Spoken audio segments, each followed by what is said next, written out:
Bismillahirrahmanirrahim. Assalamualaikum warahmatullahi wabarakatuh. Nahmadu wa nusalli wa nusallim ala rasul karim. Wassalatu wassalamu ala asrofil anbiya wal mursalin Sayyidina wa maulana Muhammadin wa ala alihi wa sahbihi ajma'in. Amma ba'du. Terima kasih kepada Ananda Anjas yang sudah menyediakan fasilitas tempatnya untuk pengajian kita. Mudah-mudahan Allah Subhanahu wa taala membalas segala kebaikan dari keluarga Mas Anjas. Sebelum kita mulai pengajian, marilah kita bacakan Al-Fatihah untuk keluarga kita, saudara kita, teman-teman kita, dan seluruh kaum muslimin dan muslimat dimanapun mereka berada. Mudah-mudahan tetap dalam limpahan rahmat dan karunia dari Allah Subhanahu wa taala dan ditetapkan iman Islamnya. Allah hadhihi fi man sallallahu alaihi Nabi sallallahu alaihi wasallam. Al-Fatihah. A'udzu billahi minasyaitonir rajim. Bismillahirrahmanirrahim. Alhamdulillahirabbil alamin. Iyyaka na'budu wa iyyaka nasta'in. Shiratal mustaqim. Shiratal ladzina an'amta 'alaihim ghairil maghdubi 'alaihim waladdallin. Amin. Al-Fatihah yang kedua yaitu untuk pengarang kitab ini yaitu Haji Sulaiman Rashid. Mudah-mudahan Allah Subhanahu wa taala mengangkat derajatnya di tempat yang setinggi-tingginya dan memberikan kemanfaat ilmu pengetahuan yang beliau dedikasikan kepada umat sampai hari kiamat. Al-Fatihah. A'udzu billahi minasyaitonir rajim. Bismillahirrahmanirrahim. Alhamdulillahirabbil alamin arrahmanir rahim maliki yaumiddin. Iyyaka na'budu wa iyyaka nasta'in. Ihdinas siratal mustaqim. Siratal ladzina an'amta 'alaihim ghairil maghdubi 'alaihim waladdallin. Amin. Ya, dibaca dulu kita salat. Anjas. Bismillahirrahmanirrahim. Bab kedua, kitab salat. Salat. Asal makna salat menurut bahasa Arab ialah doa. Tetapi yang dimaksud di sini ialah ibadat yang tersusun dari beberapa perkataan dan perbuatan yang dimulai dengan takbir, disudahi dengan salam, dan memenuhi beberapa syarat yang ditentukan. Firman Allah Subhanahu wa taala yang artinya, dan dirikanlah salat, sesungguhnya salat itu mencegah dari perbuatan-perbuatan keji dan mungkar. Ya, Al-Ankabut ayat 75. Di dalam takrif atau definisi salat ini sudah masuk bab halaman 53 ya. Kalau dilihat dari kata-kata salat menurut definisi yang ada dalam kitab ini, yaitu kitab fikih Islam kalangan Haji Sulaiman Rashid, salat disebut sebagai suatu doa. Doa di sini doa yang mulai dijelaskan kembali bahwa sesuatunya dimulai dengan perbuatan takbir kemudian diakhiri dengan salam. Kalau melihat dari definisi yang ada di sini, sebetulnya sholat jenazah itu kategorinya bukan sholat. Kategorinya bukan sholat karena ada beberapa aspek yang tidak terpenuhi dari sholat. Walaupun dia diawali dengan takbir dan diakhiri dengan salam, tapi tidak ada ruku dan sujud. Karena dalam menurut beberapa keterangan ulama dikatakan bahwa sholat jenazah itu sesungguhnya adalah bentuk penghormatan. Sebagaimana kalau Rasulullah melihat ada orang meninggal, ketika yang meninggal itu non-muslim, Rasulullah berdiri. Andai kata itu seorang muslim pasti disolatkan. Dia berdiri, sholatnya dalam masih berdiri. Berarti bentuk penghormatan kepada si jenazah dan ahli keluarganya, maka dengan sholat, yaitu memberikan suatu penghormatan. Ya kalau kita lihat militer ya, militer itu kalau orang meninggal kan dikasih tembakan apa? Salvo ya.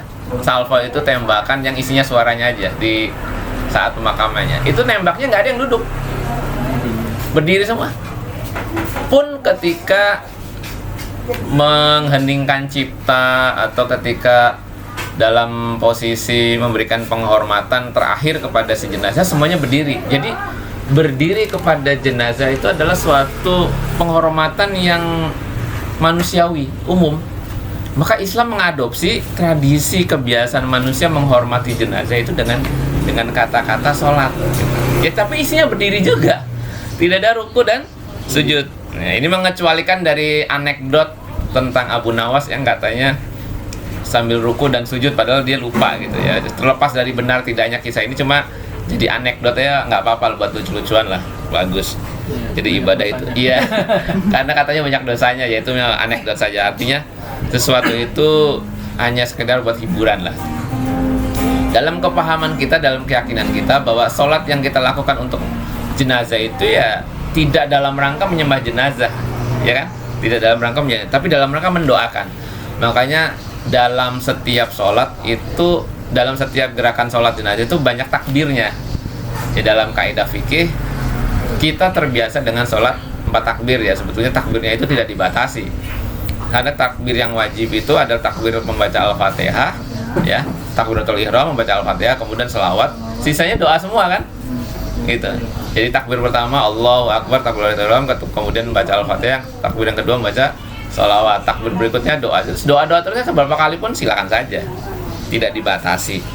Sebagaimana ketika kita sholat id, besok ini kita mau sholat ini ya, takbir sholat id itu berapa kalau ketika baru berdiri, baru rakaat pertama? 7 ya, 7. Kita boleh nggak nambah? Ya boleh saja. Karena apa? Intinya mengagungkan asma Allah. Nah, makanya ada beberapa kelompok yang menyatakan takbir di situ takbirnya kan tidak dihukumi sunnah katanya. Itu hanya kebiasaan aja ya. Yang namanya kebiasaan jadi sunnah gitu kalau yang lakukan Habib. Jadi sunnah. Ada yang mengatakan ya tidak wajib, ya tidak wajib, ya tidak apa-apa. Itu kan kekuatan hukum saja. Yang jadi permasalahan tuh bagaimana kalau kita tidak melakukan, sah nggak sholatnya? Ketika sholat id kamu tidak takbir 7 kali, sah nggak tuh sholatnya? Oh, sah. Sah. Karena apa? Itu yang mewajibkan sekali, yaitu takbiratul ihram, sisanya tambahan. Yang tujuannya adalah mengagungkan asma Allah sesuai dengan perintah baginda. Maka dalam kitab karangan Imam Nawawi itu disebutkan bahwa takbirnya sholat Idul Adha itu adalah dimulai ketika ba'da subuh permulaan hari Arafah. Jadi kan lebaran nih kemungkinan hari Jumat ya. Iya. Berarti kan hari Arafahnya Kamis. Ba'da subuh kita harus takbiran menurut Imam Nawawi. Sampai akhir dari hari tasyrik, yaitu ba'da asar. Hari tasyrik berarti dari Arafah, kemudian nahar, tasyrik 3 hari, ba'da asarnya stop. Itu stop. Kalau mengikuti dari anjuran dari Imam Nawawi. Kenapa kita pada umumnya takbir itu ketika malam takbiran saja? Karena kita hanya terbiasa terfokus lebaran itu pada Idul Fitri. Idul Fitri. Jadi fokusnya pas lebaran itu di akhir puasa, pas maghrib. Padahal dalam lebaran Idul Adha dan lebaran Idul Fitri ada perbedaan kebiasaan. Salah satunya tadi takbirnya hari Arafah itu disunahkan. Terus takbirnya ba'da sholat Idul Adha itu masih disunahkan, bahkan sangat dianjurkan. Menurut kitab-kitab dikatakan bahwa itu adalah sunnah muakkadah, masih terus bertakbir sampai hari tasyrik. Kita kebalikannya, habis sholat Idul Adha malah berhenti takbir, sibuk ngurusin penyembelihan, ya kan? Nah itu dalam penyembelihan itu tidak dilantunkan takbir lagi, sudah pada fokus sibuk. Ya sebaiknya ada yang bertakbir, ada yang ngurusin penyembelihan. Dalam firman Allah dinyatakan wa aqimis sholata innas sholata tanha 'anil fahsya'i wal munkar. Dan dirikanlah sholat, sesungguhnya sholat mencegah perbuatan keji dan perbuatan mungkar. Ini pasti atau tidak? Iya. Pasti atau tidak? Iya. Pasti. Tapi Al-Quran itu bicara seperti undang-undang yang sifatnya paten. Tetapi Al-Quran tidak menceritakan prosesnya. Ada sebetulnya prosesnya nanti di ayat yang lain. Ini adalah ibarat kalau kita bikin yayasan, itu ada visi, ada misi. Ada visi, ada misi. Visi dan misi itu bisa berbeda kan? Visi itu tujuannya, misi adalah sarananya, atau kebalik? Misi dulu baru visi. Visi misi kan? Visi tujuannya, misi sarana menuju ke misi gitu. Nah, Al-Quran juga begitu. Ini endingnya dari sholat adalah menghilangkan atau mencegah perbuatan keji, itu endingnya. ketika orang sudah sholat sesuai dengan syarat rukunya, sesuai dengan kebiasaan sholat baik di dalam sholat maupun di luar sholat, maka endingnya adalah dia orang baik. Nah, bahasa Al-Quran nyebutnya bertakwa dalam ayat yang lain. Tapi prosesnya diceritakan dalam surat yang lain. Gitu. Ayo Cuk, lanjut Cuk. Sambil dimakan nggak apa-apa, kopi aja. Sholat fardu atau waktu. Sholat yang diwajibkan bagi tiap-tiap orang yang dewasa dan berakal ialah 5 kali sehari semalam. Mula-mulanya turunnya perintah wajib sholat itu ialah pada malam Isra setahun sebelum tahun Hijriah. Iya. Hal itu akan dijelaskan satu persatu berikut ini. Lanjut terus. Yang disunatkan sebelum sholat, yang pertama azan. Asal makna azan ialah memberitahukan. Yang dimaksud di sini ialah memberitahukan bahwa waktu sholat telah tiba dengan lafaz yang ditentukan oleh syarak. Dalam lafaz azan itu terdapat pengertian yang mengandung beberapa maksud yang penting, yaitu sebagai akidah, seperti adanya Allah yang Maha Besar bersifat esa, tidak ada sekutu baginya, serta menerangkan bahwa Nabi Muhammad adalah utusan Allah yang cerdik dan bijaksana untuk menerima wahyu dari Allah.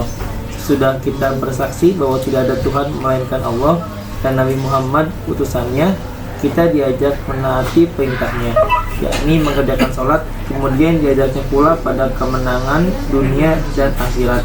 Ayatnya disudahi dengan kalimat tauhid. Ya, stop dulu. Jadi azan di sini adalah untuk mengundang orang sholat. Maka karena asal makna itu azan adalah memberitahukan, maksudnya adalah waktu sholat telah tiba, waktu ya.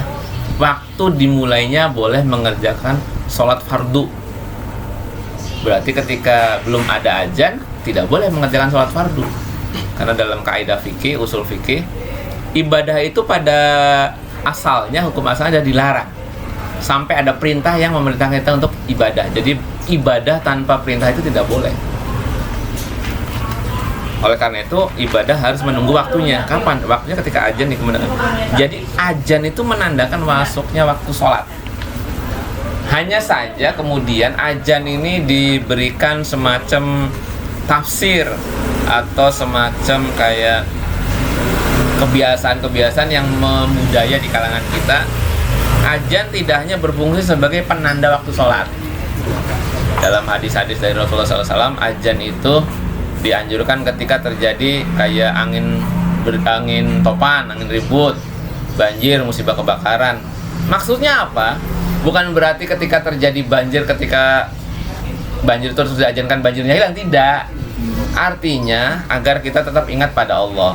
Nah ini yang menjadi landasan beberapa saudara-saudara kita kalau menguburkan jenazah itu diazanin dan dikomatin, ya kan? Itu bukan berarti masa orang sudah meninggal suruh sholat, gimana sih? Bukan itu.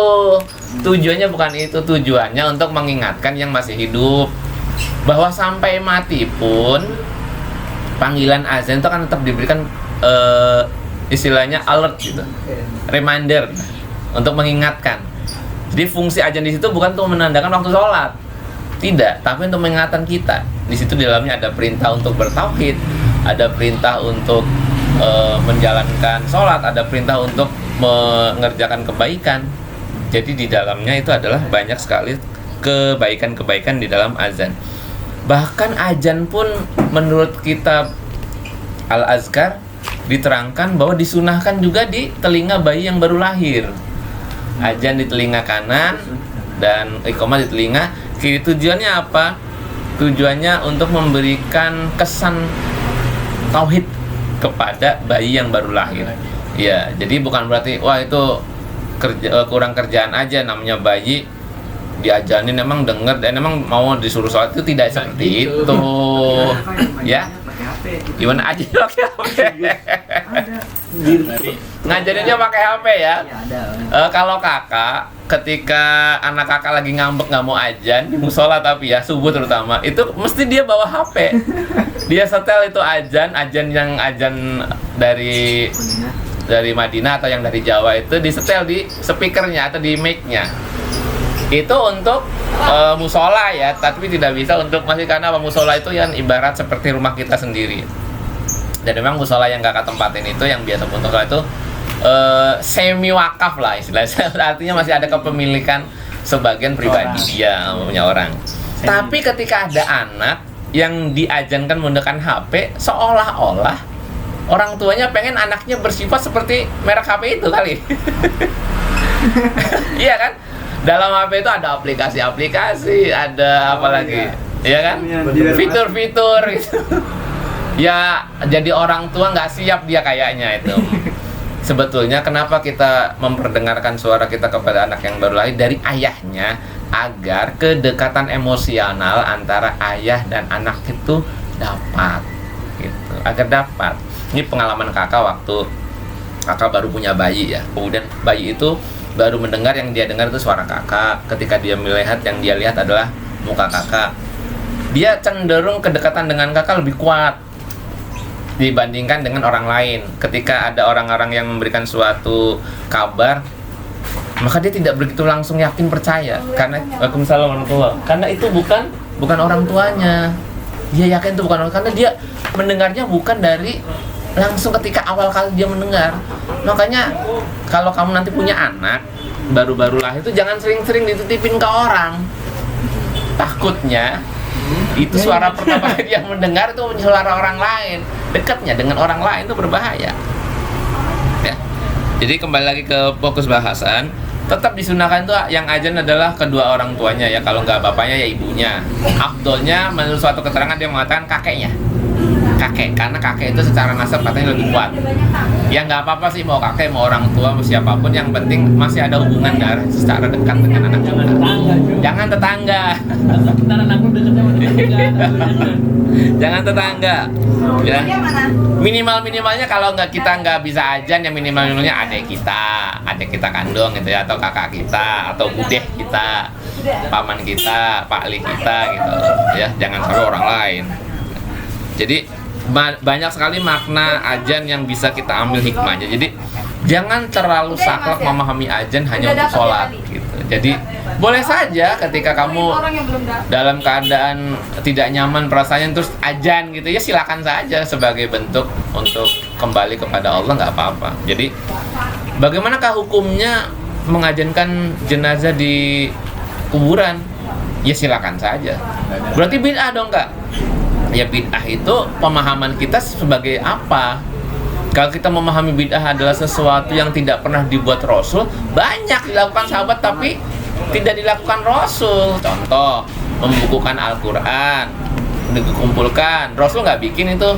Malah dihafal. Iya, malah dihafal. Tapi zaman sahabat dikumpulkan, dibikin kertas. Bahkan pembukuan yang pertama itu dikumpulkan, ditempatkan di Khalifah Abu Bakar, namanya Mushaf Al-Imam. Kemudian pencatatan hadis.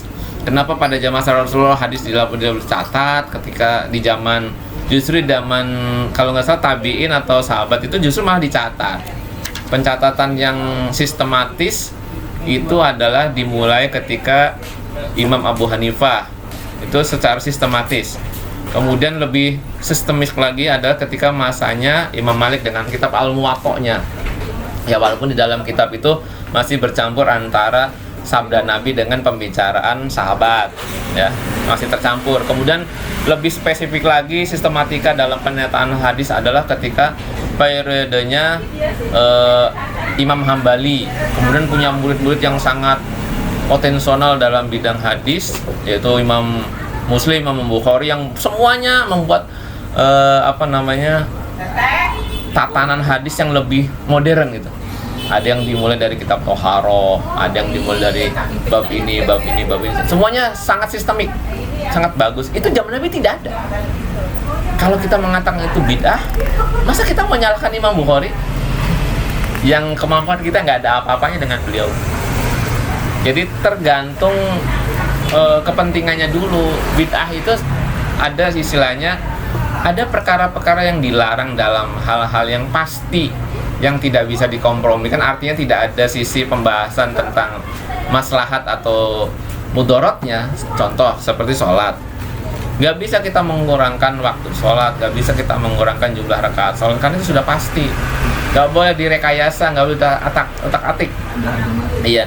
Tetapi di dalam sholat itu ada yang boleh kita otak-atik. Apa? Pakaian, lokasi, ya kan? Lokasi, pakaian, terus apalagi susunan jemaah boleh kita tata menurut keperluan kita.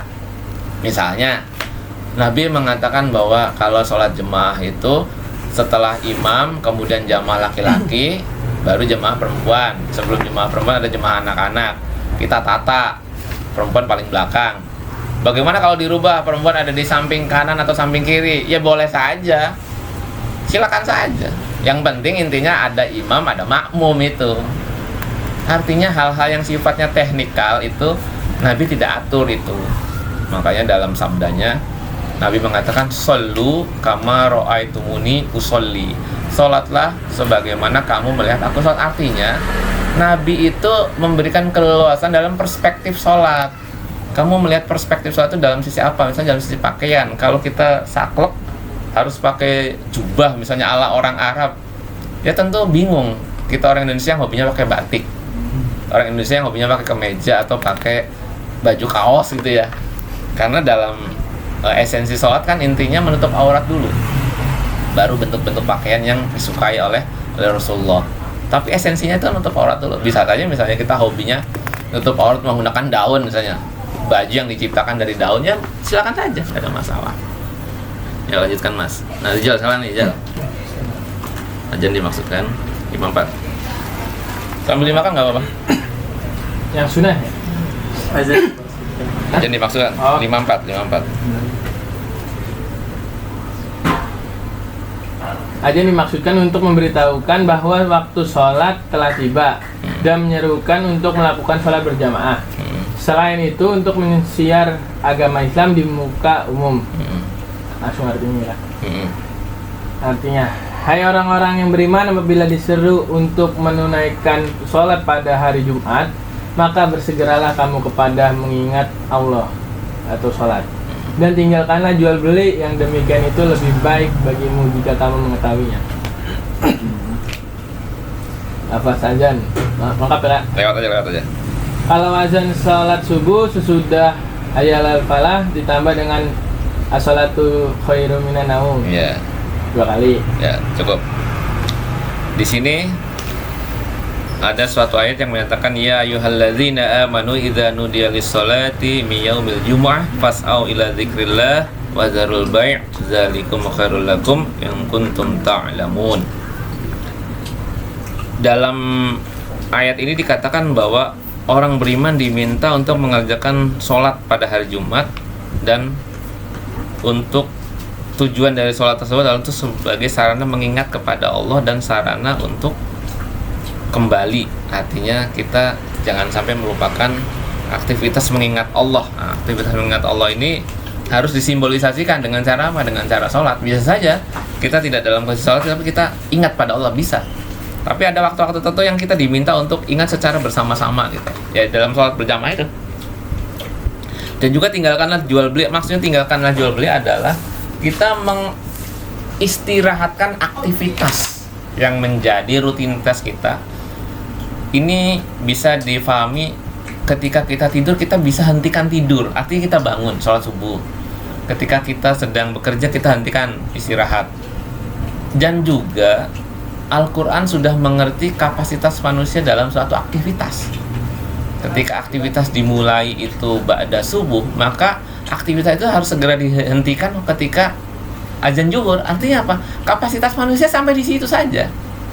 Makanya kita jangan merasa kecil hati ketika ada orang-orang, misalnya orang-orang Korea yang kerja tanpa waktu, tanpa batas waktu, ya. Padahal tidak, Mas. Orang Korea, orang Jepang atau orang Amerika sekalipun, mereka bekerja itu lebih banyak istirahatnya, yang namanya coffee break itu, ya. Iya, coffee break itu kan istirahat sebentar. Misalnya kerja dimulai jam 8, dia coffee break jam 10 atau jam 11. Duluan dia malah istirahatnya. Karena dia tahu kapasitas manusia. Emang bisa dilebihkan. Iya, nggak bisa dilebihkan. Nah, segitu sebenarnya. Manusia itu hanya perlu istirahat sejenak. Sholat itu kan istirahat sejenak, kayak coffee break lah istilahnya. Coffee break, kemudian kita menenangkan pikiran dengan meninggalkan segala aktivitas dengan ibadah sholat. Bagi yang muslim, bagi yang non muslim tentu ya bisa saja makan, tidur, dan lain sebagainya. Itu manusia itu punya kapasitas yang terbatas gitu. Nah ini dikatakan bahwa ketika sholat subuh dianjurkan untuk membaca as-sholatu khairum minan naum, ketika azan salat subuh. Ini ada beberapa riwayat yang menyatakan bahwa yang pertama kali membacakan as-sholatu khairum minan naum adalah Sayyidina Bilal radhiyallahu anhu. Ada yang mengatakan itu yang membaca pertama kali adalah Abdullah bin Umi Maktum.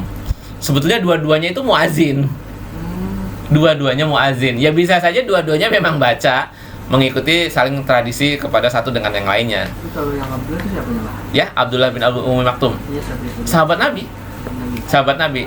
Jadi muazin itu di zaman Rasul itu ada dua sebetulnya. Cuma yang kita kenalkan Bilal ya. Sebetulnya Abdullah bin Umi Maktum juga ada seorang muazin. Hanya saja ketika Bilal pergi berperang, maka yang menetap di Madinah itu Abdullah bin Umi Maktum. Maka muazinnya beliau. Iya, iya. Ketika Bilal ada di Madinah, maka yang azan adalah Sayyidina Bilal gitu. Jadi dua-duanya bisa saja dua-duanya membacakan as-sholatu khairum minan naum, atau dimulai dari salah satunya, itu tidak menjadi soal buat kita. Hanya saja tradisi di kita kadang suka berlebihan ya ketika mau sholat subuh. Azan subuh nyata-nyata jam 5 kurang 10 ya. Kita nyetel tape, nyetel apapunnya lah yang istilahnya, intinya mau ngeberisikin orang lagi tidur tuh, ada yang setengah 4, ada yang jam 4, alarm gitu. Tapi pakai speaker gitu keluar. Itu kan kasihan orang sebetulnya. Kalau mau kita jalankan seperti kebiasaan Sayyidina Bilal atau Abdullah bin Umi Maktum radhiyallahu anhuma. Menjelang fajar mereka azan, salah satunya itu azan dengan ditambahkan dengan tidak ada lafal as-sholatu khairum minan naum. Artinya menandakan bahwa waktu untuk bersiap-siap sholat subuh sudah dimulai. Karena belum waktu subuh tapi sudah bangun, ya berarti harus sholat malam gitu, perlu sholat malam gitu, sholat qiyamul lail. Ya bisa apa saja lah. Ini harusnya dicontoh. Jadi sekali saja. Waalaikumsalam warahmatullahi wabarakatuh. Sekali saja azan. Kalau kita kan nyetel tape, nyetel PCD jam 4 kadang lama banget ya. 30 menit. Iya, 30 menit kadang ya. Atau nggak nyetel tip tapi ada orang ngomong di speaker, ngomong terus bangun terus aja ngomong, nggak berhenti Sahur. kayak orang sahur gitu ya. Ya ini kakak tidak sependapat lah dengan tradisi seperti ini. Ini tidak baik lah untuk mengedukasi orang untuk biar sholat. Banyak cara mengedukasi sholat subuh itu, salah satunya adalah dengan cara ya kita atur jadwalnya. Misalnya kita punya kelompok pengajian atau kita punya kelompok pergaulan. Ya yang diingatkan itu awalnya tidur. Bukan sudah tidur dibangunkan. Lah kalau mau tidurnya jam 4 lu mau bangunkan setengah 5. Bagaimana mau bangun? Ya kan? Sulit. Ada juga kalau mau mengingatkan kita, ayo mas tidur duluan. Jam 10 tidur biar bangun subuhnya mudah. Karena dalam tradisi manusia tidak ada manusia yang kuat tidur itu lebih dari 7 jam.